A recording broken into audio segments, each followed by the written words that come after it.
Don't smoke, kids, it's bad for you.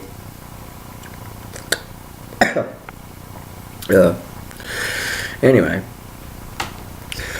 I wanted to just, cause basically, I wanted to just talk about, someone say, oh, you know, you don't know what it's like to be a mother, you don't know what it's like to be like, you know, you're just a faggot, all of this shit. Like, when I began my transition officially, I had to go through so much mental anguish. I wish I could really categorically draw a map of all of the times where my mother has won a narcissistic battle against me and successfully smeared my name, just to save her narrative that she's the, you know, the strong and powerful woman who's fighting the oppressor, essentially. She's more than happy to slap me with the label of mentally ill. She's more than happy to slap me with the label of schizophrenia. She's more than happy to label me and slap me with the label of basically discarded. Throw me out into the street homeless and hope that the world, because the world is a cruel place, and that is what she considers to be mothering, while simultaneously going around telling people that her feelings get hurt, but she doesn't care about anybody else's feelings except her own. Doesn't care. She literally would not care if someone was lying down on the floor bleeding to death in front of her. She'd just step over the corpse and she'd be like, my feelings got hurt today about something. She's a fucking useless cunt.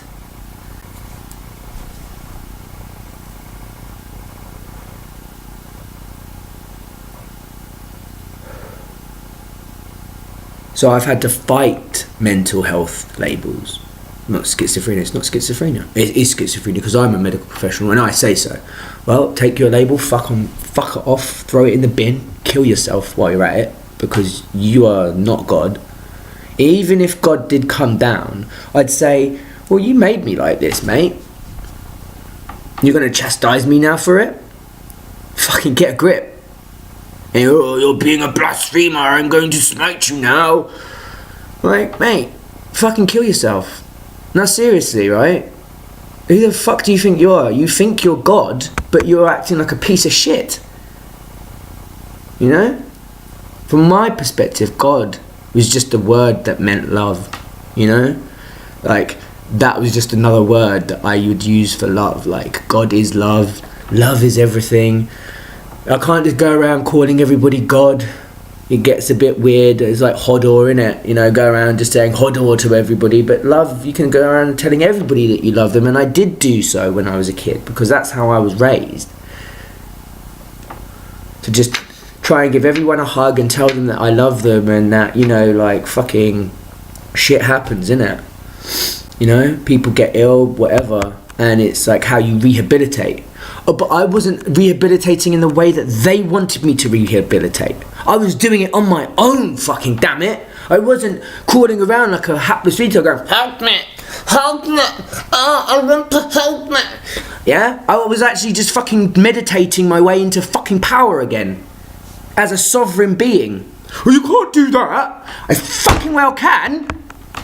Oh, it's schizophrenia because you're disagreeing with the group collective. Fuck your schizophrenia then. Fuck your group collective, fuck you. And my mother is a controlling, narcissistic fucking, and I'm genuinely gonna call her a witch because that's what she is. She has a coven called her Flying Monkeys, fucking paint it however you want, yeah. Like, from time immemorial, that's how women run their covens, yeah. You've got your head fucking witch, fucking, and your fucking coven of witches, yeah. And they all play fucking period games, and it's the same kind of thing that men do when they fucking going around being obnoxious cunts. Yeah? There's a dark side to women, there's a dark side to men. Yeah? And the only side to women I've ever known is the dark side to women. I've never known the light side to women. I've only known the machinations of evil and plotting and the stupidity and the trickery and the leading you up the garden path and the women are so powerful. And it's like, no, you're not. You're fucking cunts. Like you say, oh, I'm so magical, I'm powerful, I'm a witch and I'm a goddess, and like what you do with your fucking goddess powers is basically just go and fucking masturbate in the woods. You go masturbate in the woods. Oh, summoning the devil. Fuck off. Grow up, man. Seriously. Yeah? With the men, it's exactly the same. I see little boys walking around, titties, titties, grow the fuck up. I tell them the same, grow the fuck up, man. You're shit. You're a shit people. Like, you've got no fucking brain in you.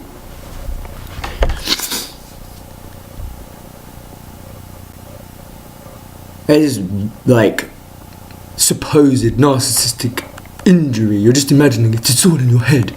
That's another trick that narcissists do, is they always try to make it, you know, they're more than happy to lock you up and throw away the key and then go Rumpy Dumpty, oh, women are such a goddess and powerful, and they're not. They're abusers who are constantly able to get away with their abuse, and they're so used to being able to just punch whoever they want in the face and then go flying off into their little cloud cuckoo land, and then their patriarchy protects them. And it's like, then one day someone comes along and is like, no, and they're like, you can't say no to me. And I'm like, how's that for a no? You know, you can't hit a girl. I'm like, mate, you've been abusing me my whole life. I'm within my rights to fucking go completely ballistic on you. And to be fair, that's the way that you see karma as well, because you take it into your hands, whether you're doing your fucking shitty fucking spells in your fucking back room, or if you're fucking wanking off some jerk off to fucking go and beat up someone else, yeah? That's what you do. Fuck off. I'm going to do exactly the same, and I'm going to do it in my way.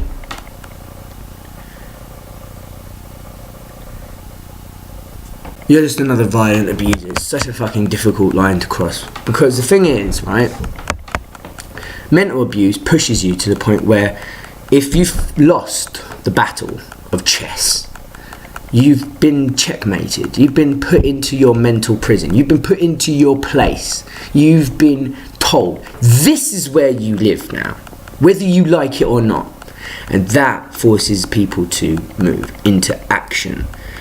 They're like, no, you're not going to force me to be into a place that you decide. And narcissists will just do that. And they'll do it from physical manipulation to a mental manipulation. If you're losing the mental manipulations, your fallback position is always physical manipulations. If your fallback manipulations, physical manipulations are not working, your fallback position is usually mental manipulations.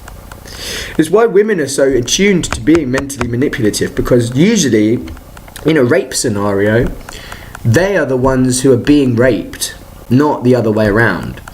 It's usually a single woman on her own being raped. And a physically dominant person raping a woman, she's not going to be able to physically fight back. She's going to mentally fight back. And if she fails to fight back mentally, that just means he's got both upper hand now on mental fatigue and the physical fatigue. So women can find themselves in at the absolute bottom of the fucking layer cake very quickly, being dominated by a man who is completely an abhorrent monster, basically. But because through sheer genetics and power and stuff like this, they're just able to run roughshod. And so women forming covens like that was a way of kind of actually taking their power back. The whole idea of summoning the devil was choosing a man as their victor, yeah? A man to take control. And it's the lumberjack story, it's the Red Riding Hood story, it's go into the woods. Don't worry, you'll find your power there. And she does, because she finds that she's not just capable of being able to manipulate the wolf sexually, she's capable of being able to manipulate the lumberjack sexually, and she's also capable of being able to recognize a wolf in sheep's clothing.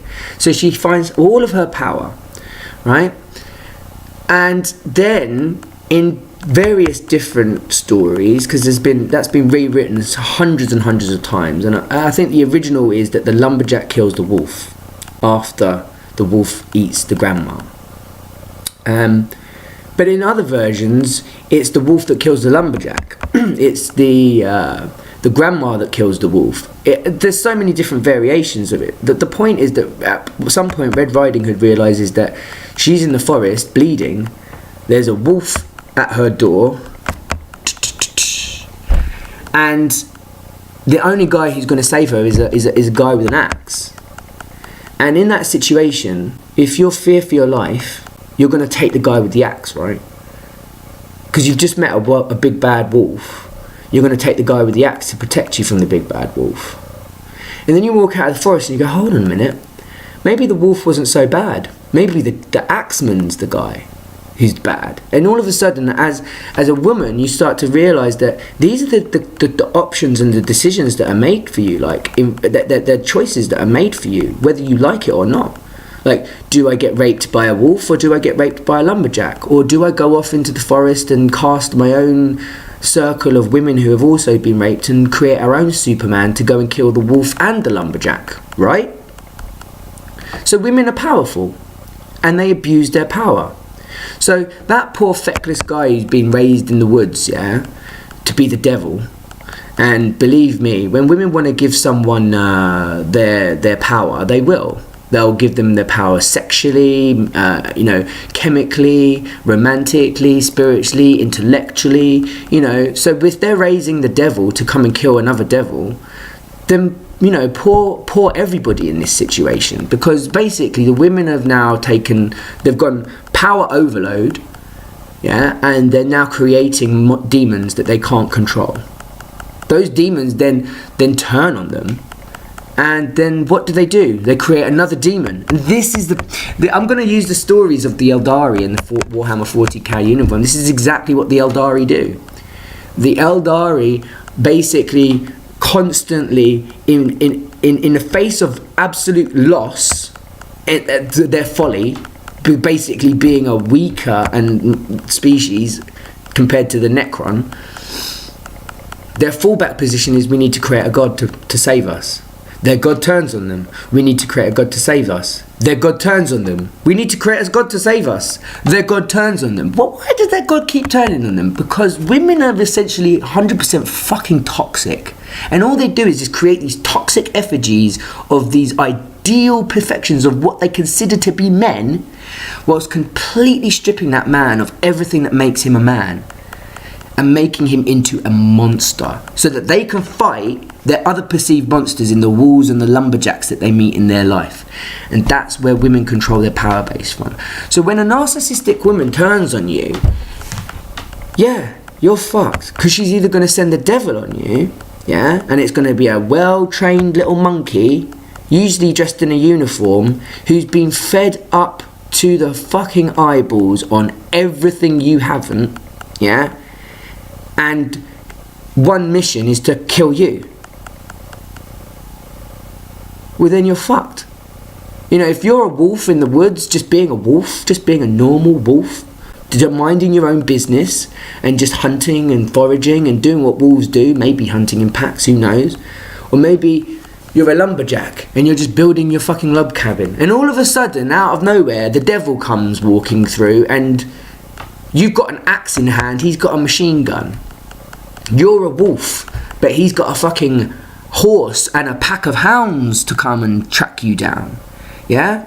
And you're like, why is this happening? And you're like, remember that woman that you loved? She got spurned. Hell hath no fury like a woman spurned, so they say. And she went off and she did her little power games, and she created a devil to come and kill you. That's when men realise women's power, what they do. But then the opposite side is men, like wolves and lumberjacks, who live their lives according to how nature. Just the same. Remember, she was living her life according to nature, walking through the woods, bleeding with her red hood, right? It's a period story. And, she didn't choose to be attracted by a wolf, but there you go, that's the thing. She even says, no, and walks away, and he goes to the cottage to kill her grandma. So it's not like she doesn't have the power to go, no, not this time. She knows what she's doing. She knows she's got power. So it's the same principle of like, would you give a child, a 3-year-old, a gun? Well, she's already found out she's got power. So it's not whether or not you've got power, it's how you control that power. If she's unwilling to control her own fire, it's very simple. If she's unwilling to control her own fire, and she's creating these demons coming out of this fire at whim every time her feelings get hurt, and she just creates another demon to come and get the people that hurt her feelings, instead of dealing with why her feelings are hurt and realising other people have feelings too, and every time you create a fucking devil to go out and hurt people, you're hurting their feelings, and you're hurting way more people's feelings than your feelings, yeah? You become insular, toxic, and cancerous, and all you're doing is feeding the fire of your cancer, creating more and more demons and more devils to fight the devils that you've already created, and that is cancer. That is how cancer becomes, okay? From a man's perspective, if you're just in the woods, being a lumberjack, being a hunter, being a wolf, going around, taking in the fallen lamb and building your little fucking house and basically just kind of doing what survivors do, and that's like, shit, there's a winter coming, I better stock up on food. Shit, it's raining, I better build a roof on my house. Shit, I better do some fucking, surviving. And along comes a little girl walking through the woods, depending on the kind of guy you are. If you're a wolf, you're going to see someone that's a prime meat for you, basically. And if you're the lumberjack, you're going to see someone exactly the same way, but in different ways. Yeah, you're going to see the girl in different ways, right? But the goal is still the same. The goal is still to get the girl.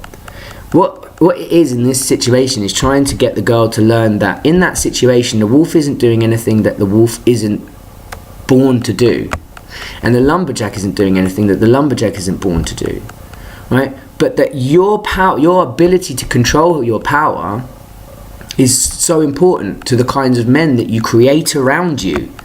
You blame the patriarchy, but your patriarchy is are the people around you who have accumulated around you over time as a callus to protect you. Your demons, the fire that you have in your power, all of the demons and the devils that you create around you, they're your patriarchy. You can't then blame the patriarchy, because they're the ones that are protecting you. They're the ones that have built a wall around you. They're the ones that have gone, oh right, you want to be protected from the wolf or the lumberjack. You want to be protected from these rapists, right? Yes, I do. I need to be stronger then. I need to be stronger than a wolf. Well, what's stronger than a wolf? A lion. Okay. I need to be stronger than a lumberjack. What's stronger than a lumberjack? A Navy, RAF, Army guy. Okay. Cool. You're now an RAF Army guy with a lion. There you go. Who wins? The wolf or the lion? And if this is Game of Thrones, we know that the wolf loses. The wolf loses a lot.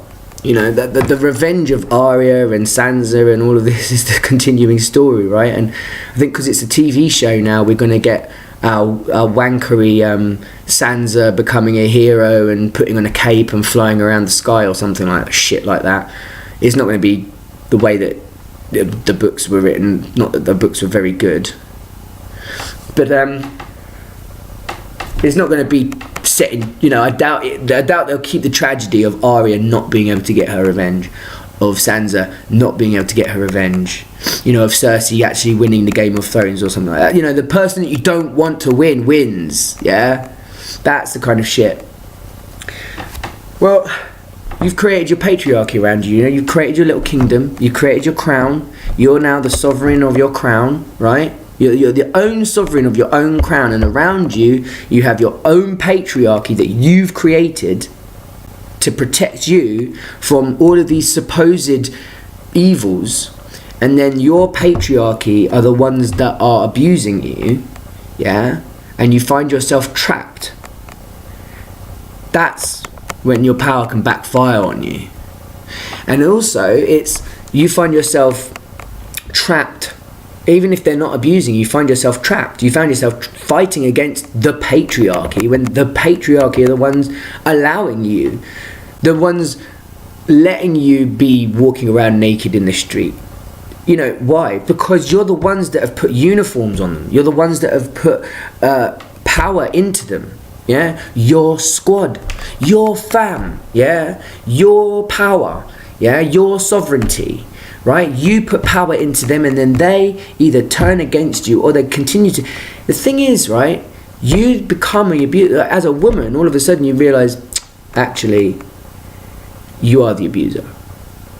Like, the men in your life have always just been pawns to use as things, as shields against your supposed victims and your supposed enemies, and as things to use when you're bored, because you don't actually like have this innate ability to be able to problem solve something in a logical way. You use emotions. Like, and it's not that emotions are a bad thing. Like, you could create your own effigy of the devil if you want, right? And have a party like in the Burning Man, right? And no one has to die, and no one has to be hurt, and everybody can have a good time, yeah?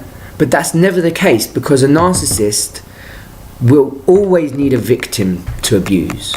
Because their patriarchy dissolves. There's no enemy to fight. There's no devil. There's no demon. There's nobody. Just you and the mirror. And that's what they're scared of, because they look in the mirror and all of a sudden they're lost with their own mistakes and their own failures. So, patriarchy! And then they call their patriarchy again. There's a wolf over there, kill it! I need to feel special again. I need to feel powerful again. And I'm not feeling it. I want to be the queen again. I want to be the king again. I need power. Come to me, my patriarchy. Anybody who fights against you, that's their fault. Anybody that my patriarchy wants to stomp has complete authority over everyone. You can't do that. That's against human rights. Yeah, but you're on the wrong side of the wall. You're on the wrong side of my patriarchy. You're on the opposite side of my patriarchy. You're on the side of the wall where I stomp people on. Yeah? Because I need to feel powerful. Because I don't. Why don't you? You're a woman. You're supposed to feel powerful and magical and beautiful, right? All the time. Except on your period. This is the whole myth about women in general, is the narcissism is at the end of it, right? We're not given an honest appraisal of women. Like, from birth, we're given a lie that women are magical and powerful and beautiful. Not to be feared. See, the thing is, fear can be healthy. But here's the thing, that's a healthy fear to have of women. And that gives you an edge. And they don't want you to have any kind of edge over them, because that gives you power over them. And they do not like it. Imagine them going, I call my patriarchy. And then they fucking call their patriarchy. But you've been given the forewarned knowledge that this is exactly what women do all the time when they get bored of you. They'll play around with you and treat you like a special thing, feed you with cocaine and drugs and acid and pills and make you feel like you're a god. For a time, until they get bored, and then they call their patriarchy against their supposed victim. Makeup. What has he done? What have they done? Nothing. Oh, well, you know, can't call the patriarchy if they haven't done anything. Raped me. What? You sure? You saying that this guy raped you? Yeah. Now, a conscientious person in the patriarchy will go, I need evidence. But that's not what psychopaths are like. They don't join the patriarchy. They don't join a woman's patriarchy. They don't get to the club door and a woman sitting at the top of the club naked with her legs spread, waiting for every man's seed to come into her. And the patriarchy's at the door keeping the riffraff out. And you rock up and she makes a claim against you like, oh, you're a rapist. And you're like, the guy at the door doesn't care. The guy at the door's like, I've got power. I like power. Punch, punch, punch, punch. Stomp, stomp. You're not allowed in. Why not? I'm just doing my job. Whether it's just you and your squad hanging out at the corner of the street and a couple of guys around you in nifty little girl going, go on, beat that guy up over there and prove you're a man and I'll suck your dick. Childish. To kings and queens who create armies and police forces and pay gangs. Genuine fucking thugs, yeah? The level is endless. And if at the beginning of it all you get told this is what women are like, that's like going into a Pokemon battle and knowing that, you know, you've got fucking, you know, they're going to pull out their Pikachu, right? They're going to pull out their Pikachu, but you're prepared for Pikachu because you know what Pikachu's a thunder like, you know, type Pokemon. You've been told this is exactly what women are going to do. So what do? You just pull out your Squirtle, you know, and then you just piss all over them, and they don't like it. Because all of a sudden the fire of their magical power goddess fucking rituals and all their fucking things that they're fucking... My period is so powerful. It's like, no, it's not. It's just a thing. Just like the wolves that you kill. Just like the fucking people that you demonize. Just like the men that you destroy to become the devils that you want to protect you, yeah? You destroy little boys' life and then you turn them into monsters. You're an evil cunt.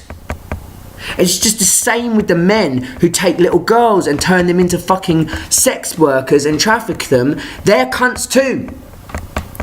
You're both fucking cunts on that side of fucking life, in the yin and yang of life, yeah? Where is it? Where is it? Where's my fucking Buddha?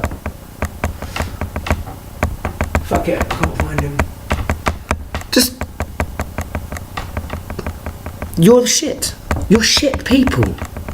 Yeah? And the thing about it is when you get to that point where you've been bruised, battered and beaten and controlled and mentally manipulated you through prison systems and information systems and school systems, and then you come out the other side a fighting machine. And that boy that was once an innocent becomes a fucking disgraceful piece of shit fighting for the honour of a woman who is also a disgraceful, nasty piece of shit. Fuck's sake, man. And the people out there who are just genuinely trying to fucking actually live their lives and create art and music and love in genuine ways, right? These people are out there playing that game on anybody because they need to feel powerful. There's 50,000 police. Do you know how fucking off the chart not used they are? Nobody calls them for anything. They walk around and try and insert themselves into situations, impose themselves onto situations. De facto law. And they're not the de facto law. They are a false dichotomy of what law is, because everybody in that, wearing that uniform, right, goes home, does a line of coke, smokes weed and is a sexual deviant just like everybody else, but they play narcissism and they put on their fucking little uniforms and they need to be the good guys. They get to be the good guys because a woman in their life has gone, you get to be the good guys today, you could get away with anything and I'll forgive you. And it's all done in the name of helping someone. You're not helping anybody. You train men from young boys to become cannon fodder, and you give them a promise of their life, that they'll have this life, that they'll get this much pussy, or they'll get this much laid, or they'll have this much success, or they'll be this powerful in life until they have served their purpose. And Master of Puppets was written in 1982 or something like that, 1983, something like that. You know, twisting your arm and smashing your nose. At the top of there is always one of their generals, one of the devils that they've created. And she's always on stage a backup dancer. She's not a fucking at the front, because she's always, and it's the story, behind every great man is a great woman, but behind every failure of a man is a woman who's betrayed him. And every man who's ever tried to elevate a woman to greater heights, has always been used as a footstool, and that's it. Because she'll use you as a footstool to get onto her pedestal, and then she'll kick you off to make sure that she is sacrosanct.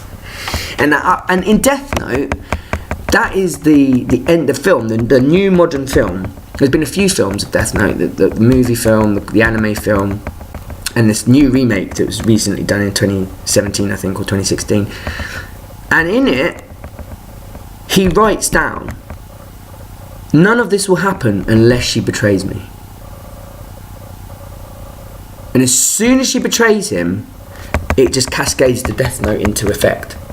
And when he's lying in hospital, and they say, well, you know, what kind of monster are you? And he says, I don't know. Truthfully, that's the best ending to the Death Note that I've actually seen. Because the original Death Note, if you haven't seen it, spoilers, you know, it ends up being fucking Light, you know, dying, doing the swimming, Beijing Olympics swimming. So he's swimming for his life in the Beijing Olympics, and then he dies. And because he's used the Death Note, he doesn't get to heaven. He just becomes an ethereal. And it's sad, because he goes through all of that to try and make the world a better place, and he doesn't even see a better world for it. Nier wins.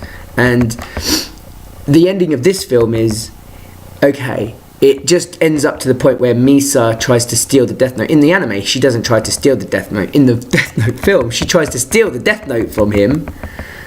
And he writes into the book, if she tries to steal the Death Note, as soon as she takes it from me, blah, blah, blah, blah, blah. And it's such a great scene, because then she ends up dying, and the Death Note ends up right back in his hand. And he's like, damn it, I thought she loved me.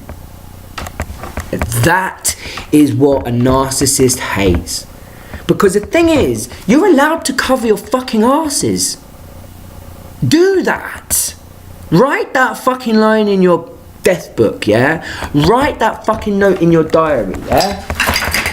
At the end of Watchmen, when Rorschach is destroyed, Manhattan destroys his diary, yeah? To save it from the truth getting out. But Dr. Manhattan is such a fucking moron, right? Because apparently he's supposed to be omnipotent, yeah? So in the future, he knew that the diaries resurfaced and all of the truth had come out, and that Rorschach died for nothing, and he killed him anyway. And that's why I know Dr. Manhattan is actually fucking idiot. Bang! Fucking stupid. Yeah, Rorschach's diary ends up in the fucking hands of the people that Dr. Manhattan killed him to stop him from getting into. But he's supposed to be omnipotent. So when the diary finally turns up at the offices of some fucking news network, Dr. Manhattan's in Andromeda somewhere, like jerking off into stars or whatever the fuck someone like that does. Yeah, and then comes down, 20 years later, Adrian is still in control of things and stuff like that, but the secret's out now. They know everything. Rorschach's diary's come to surface. Dr. Manhattan sets foot on Earth again. So he knows what the fuck happened. So at some point, yeah, he's standing there, Rorschach's saying, do it! And he's standing there going, in the future I know that the diary makes it out.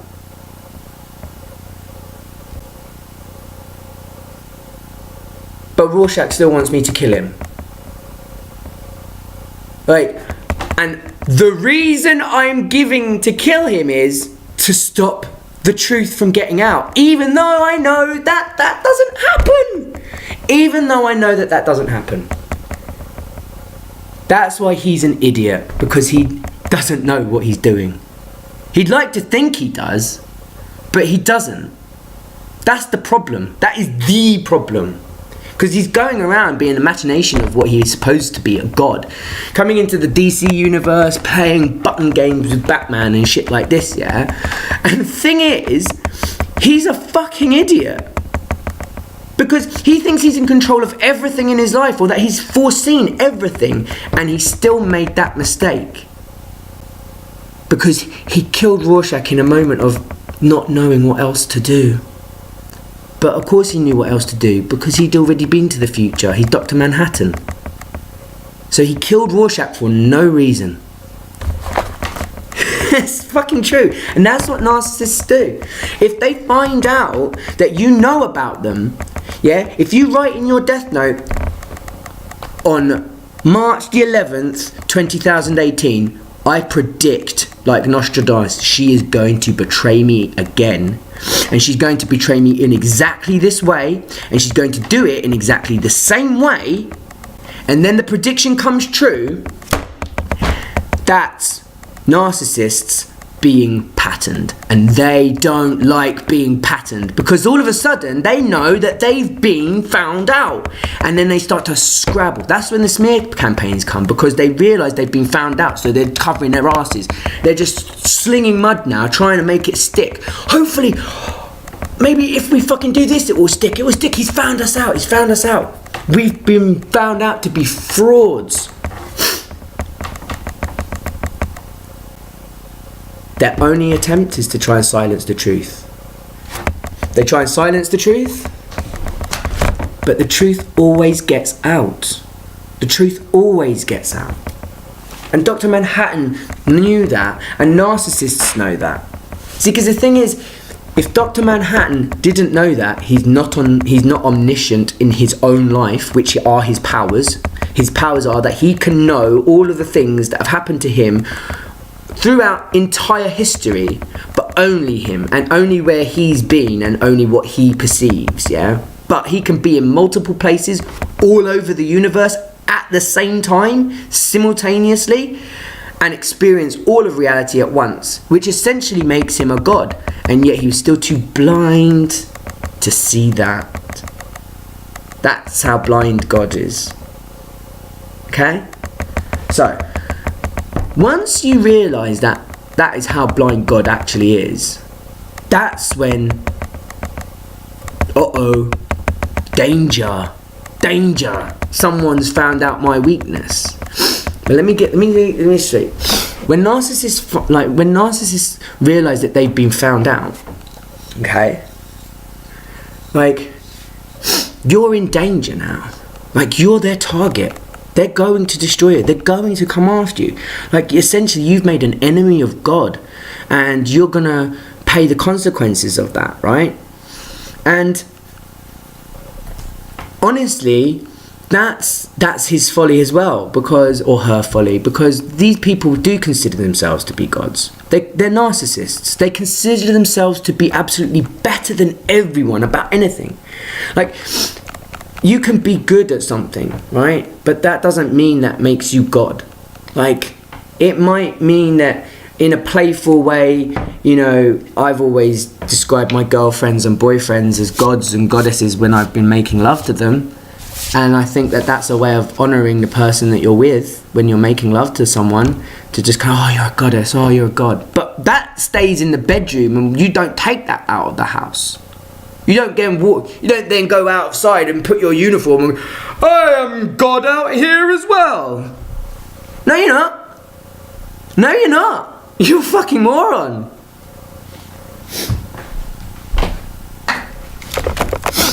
But power is power, and Dr. Manhattan had power.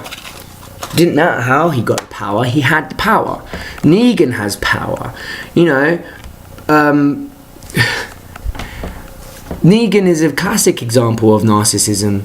You know, Donald Trump is a classic case of narcissism.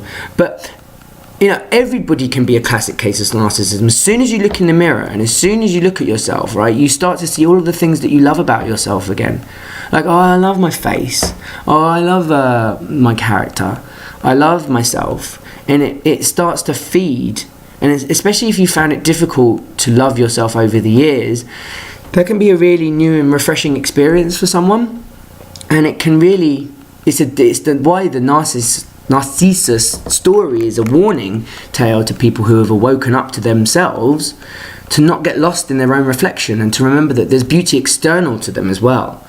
And that's what Narcissus never realised. He got lost in his own reflection and never knew love.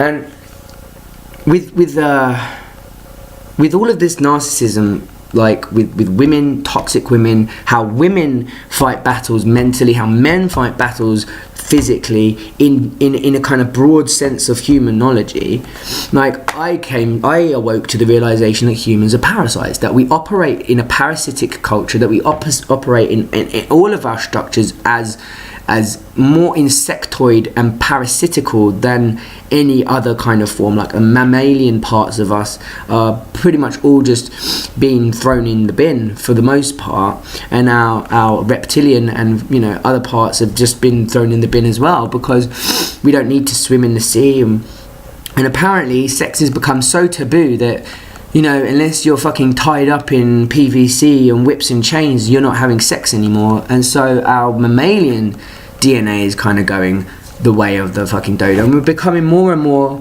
roach-like, and I don't like it. That's the evolution of mankind, going in a kind of insectoid, roach-like state, and it's like, I don't think that is the way to go. I don't think that evolutionary speaking, evolutionary speaking, it might be the best path to survival, to succeeding the human race and to surviving. I don't necessarily think that's the best option for our species to incorporate love. Mammals have a different form of kind of love bonding than insects. Insects don't have that. So it's a completely cold and abrasive reality. And if you're like the fly, like Jeff Goldblum, and you're kind of like becoming a fly, and you're becoming super strong, but you're also kind of dealing with the fact that insect species think differently than mammalian species. In fact, they don't even think that. They usually have hive minds. They usually have collectives, and that's so this is where you're experiencing a lot of this cognitive dissonance in reality, is because hive minds are a naturally kind of insectoid way of thinking, like Borg. Like, it's a very collectivized way of thinking. So we've got the internet, but mammalian kind of species, they prefer outdoors. So if you're stuck in that kind of mindset, that basically what's happening is you've got your insect brain is working, your mammalian brain is working, but they're kind of coming to odds with each other, because your mammalian brain doesn't want to be part of a hive mind. And I do think of it like the Borg and Captain Picard. No, we're individual Federation people. We don't want to be part of your collective. Well, resistance is futile. But it's not, is it? Because we've proven over the past 2-3 years that resistance is completely refutable. We can completely refute any assimilation that we want. We do not want to be part of your toxic collective. Do not want to be controlled by a fucking autonomous queen and be made into a mindless, feckless drone for some narcissist's greater whims. Absolutely not. Everybody wants to be captain of their own ship, right? But I would take a shuttlecraft. I'm 7 of 9 in this bitch, but I'm not going to be like studying the Borg. I'm like away from this shit, man. I'm like getting the hell fucking out of this toxic shit, and I'm finding my own way. And that brings me back to because this is Mother's Day I'm making this, and I'm thinking of Gail. Actually, I'm mentioning a name here because Gail Voyager, she was my best friend growing up. She really actually was the when I look back on her and our relationship and our friendship, how bad I was as a person, and how I can actually look back and think of her with fun and fond memories and happy memories. And she's a mother, and I wonder how many children she's got now. But when I met her, she had 1. So happy Mother's Day to her. I know she's a great mother. I mean, I'm sure she's a narcissist because I know her, but you know, there's a difference between some some cancers are worse than others, and hers was a benign cancer. She just was a benign narcissist. That's how I feel about it, because she'd been through a lot, and she'd come out the other side a better person for it, rather than coming out the other side being a bitter, twisted, vindictive, evil, spiteful woman. Just struggles build character. So I just basically, I want to say, look, we're all capable of empathy. We're all capable of narcissism. We're all capable of being able to have a bad side and a good side. You keep on pushing the bad side, the good side I knew is going to die. And it died in me over 12 years of abuse, basically. I have been a part of this world, and I've only ever known abuse. Like, I've had people, no doubt.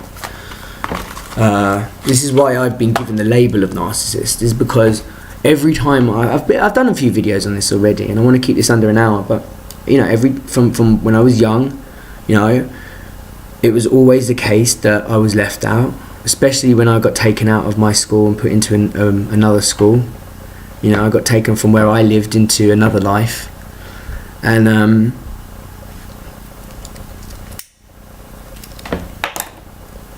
I only knew hate. Like, I knew isolation, solitude, abuse,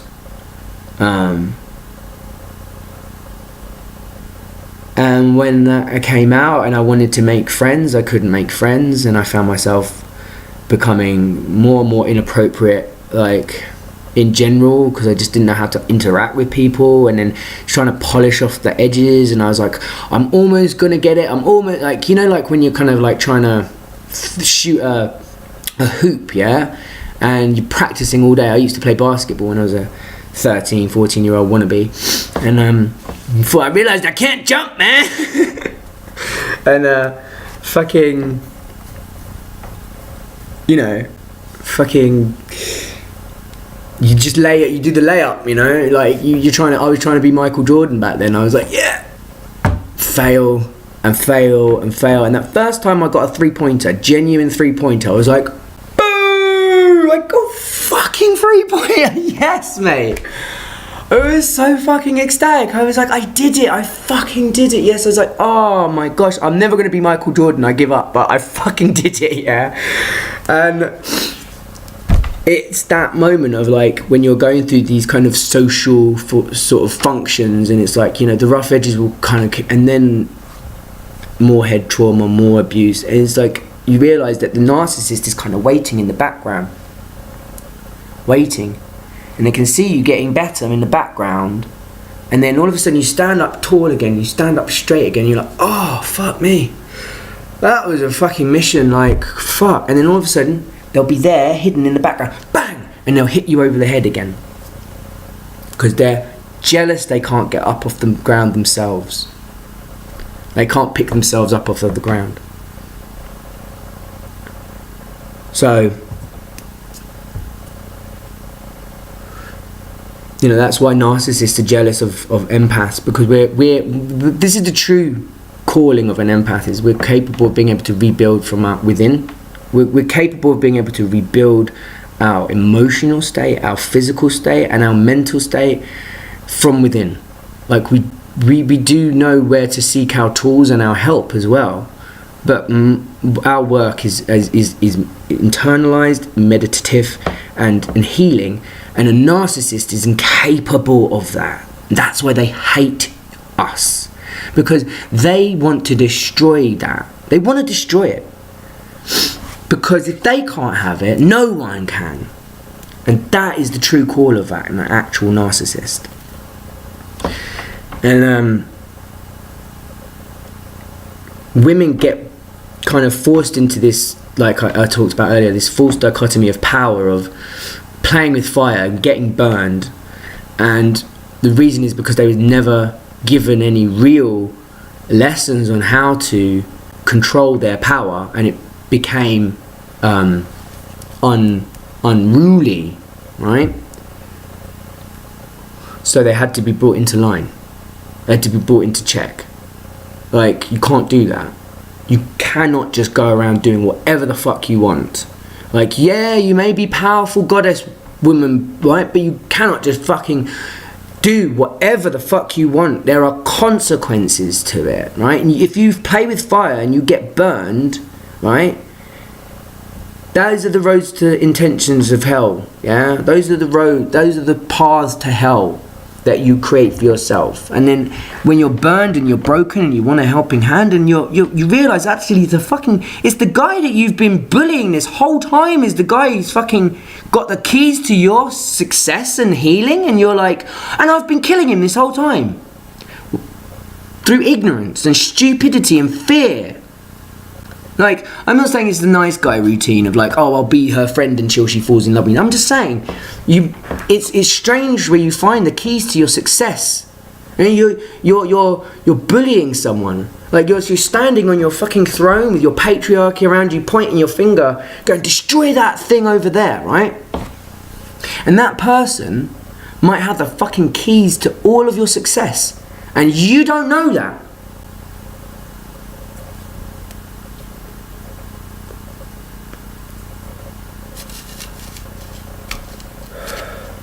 That's why it's so important that, yes, well, you're building up your protection, like you're building up your devils, you're building up your space marines, building up your fucking super soldiers in your army, yeah?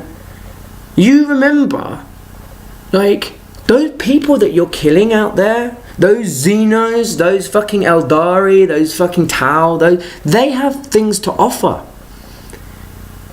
They have technology and experience to offer.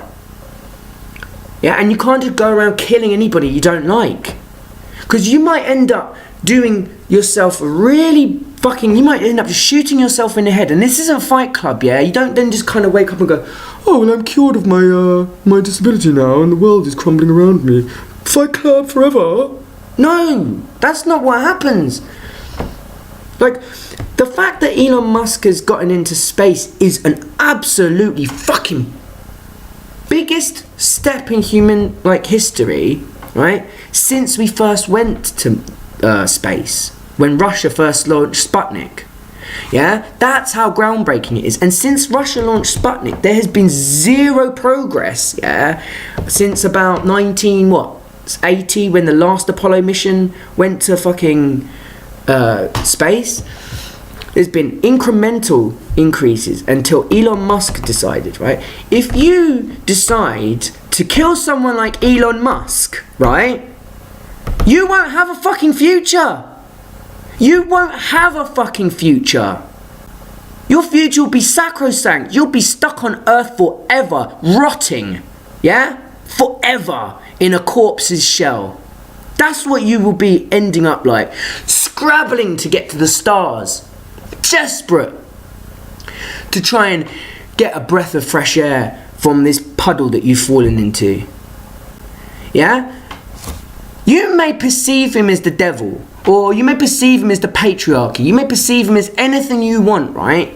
But that's the guy that's jumped into the swimming pool to fucking get you out. Yeah? While you're drowning on your own fucking toxicity about how you hate everything. Not just what's happened to you, but everything around you as well. And why? You know? So if you end up fucking shooting your own lifeline, killing your own life and cutting your own throat, yeah? Then you really don't have anyone else to blame. Because it's not often that someone actually reaches out a helping hand and goes, fucking take my hand. Grab my little hand! Right? No one usually says that. People are just more than happy to let people just burn in the fire. Yeah? Nobody is usually willing to jump in and save someone because they know how fucking dangerous it is in here. Yeah? Stop biting the hand that feeds. I don't care who you are, if you're a boy or a girl or fucking otherkin or fucking whatever, right? Stop hurting the people who are trying to help you, right? Just because you don't have a perceived enemy to fight doesn't mean you need to create one. You can be happy in stasis, yeah? You can be happy with the feeling of like knowing, yeah? Just knowing that there's no one to fight. There's no enemy. If anything, the enemy is within, yeah? And that is a challenge, yeah? It's the ignorant people saying, oh, Buddhists, their philosophies are edible. That's because you don't know anything about Buddhism. You're an ignorant, yeah? Self-mastery is key to everything. If you can't master yourself, then you are not a master of anything. I don't care how well you can forge a fucking blade or fucking do this painting or that painting. If you can't master yourself, you're not a master. It's as simple as that. And I'm serious, right? Like, if you had a choice to go out and fight in a bloody battle and war, right? Or the choice to sit and meditate in peaceful harmony with the universe, right? And you're choosing to pick up arms and go out there and pick a fight and start fights with people who are just meditating their way through life. You're a fucking moron because you're destroying your own peace of mind. You may as well be punching yourself in the face. This may as well be Fight Club and you're just punching yourself in the face. It's stupid. Stupid. And the thing about it is right, when you get to that realization in yourself, you want to be able to just say to people, hey, look, you know, I'm passing on. But also, most importantly, every now and then I make these videos just to remember myself. Because I spend all day just staring at, you know, either other people's art. Because I'm one of these people who, yeah, I might be able to create my own art or whatever. But I love other people's art and I'm enthralled by other people's creations. Yeah, I want to see and I want to hear other people's music. But all I hear from other people's music is toxic.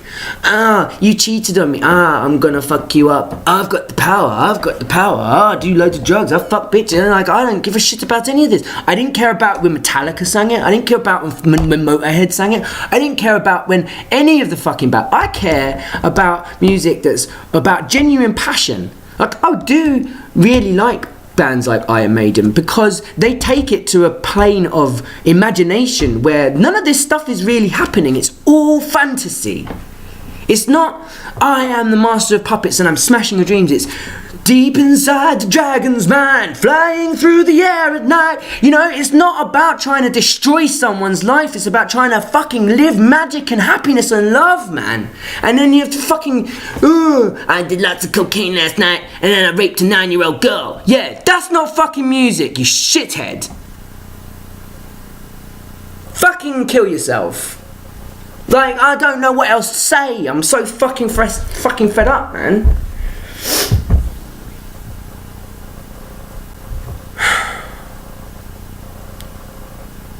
Anyway, like, I just, you can't, someone said something, imagine when you look at yourself how hard it has been to change yourself.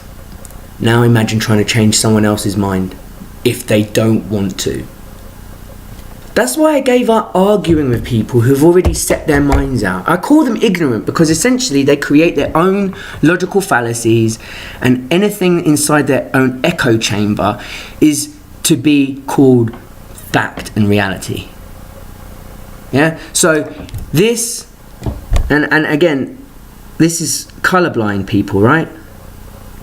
I actually have a rare condition called trichromatia, which means I can see 39 colours on the spectrum. 41 actually, when I counted it twice and I counted 41. Even though when I did the official test at university at Westminster in 2012 with my lab partner, we counted out the 39 colours in order and gradient. That's the test. We compared our notes and we got basically, you know, like a 98% accuracy rate, that we were both trichromatic. She had dyscalculia and dyslexia. I had dyslexia and trichromatic, so we were really kind of like pushing the boundaries of like what we could do in university, and she was more successful than me. I never really fitted into university life. Socially, I just have never been good around groups of people. I find them draining, to be honest, and I always have done. And people have always labelled me an extrovert, and I've always, or an omnivert. You're both. I'm just me, and I just really just like my space, and I don't mind going out. But every time I go out, I just receive abuse from narcissists. And it's always group abuse as well. And group abuse is how narcissists like defend their ego, because, you know, they're a fucking paedophile, right? And you go, you're a paedophile. But, you know, their fucking group around them go, no, he's a good guy. Oh, that College Humor sketch. What's a fucking College Humor sketch again? Oh my gosh. The College Humor sketch with the succubus, the incubus. Didn't you know that Jeff was an incubus? I've been trying to tell you for years he's an incubus. Nobody would listen to me. He's going around molesting everybody, and the girls. Oh, but this is a really good and funny way to end the video, because the Jeff College Humor video is exactly what I'm talking about. How women create little covens to not just defend themselves from people like Jeff, right? But they're also, you know, creating their protectors and their stuff, like to protect themselves from Jeff. So it's a really good sketch, College Humor. Jeff is an incubus, but that's it, you know. Anyway, thanks. I will leave it there.